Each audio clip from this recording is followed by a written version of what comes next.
So Fred Patnard, tell us about the new book you've got. This is about to be released. Okay, it's called Raw Food Controversies, and this is the only book that exposes the truth about the raw food movement that other raw food gurus don't want you to know. And it's actually a book that tells my story of how I got into raw foods about 14 years ago and actually got very sick. After 3 years on the diet, I was so sick that I could not get out of bed for over a month. And I thought I was on the best diet in the world. Then I realized I did something wrong by following the wrong advice.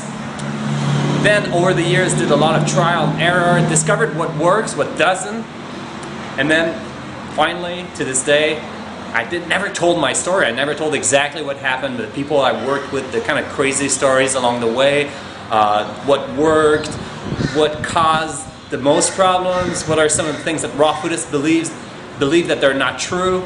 So I decided to write this book to kind of put all of these thoughts together in a form of a story. And then along the way, I have sidebars that explain what are some of the misconceptions about raw foods and what are some truths. So it's really a book that is debunking the raw food diet, but then providing a framework for healthy eating. For sure, for sure. So basically to help people avoid making the same mistakes you did. Yeah, the same mistake I did, but also the same mistake I saw other people do.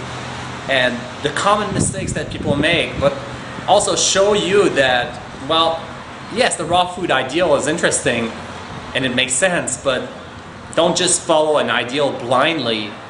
Learn a little bit about it and make it work nutritionally, not just with some kind of theory that the raw food diet is the best because all animals in nature eat raw.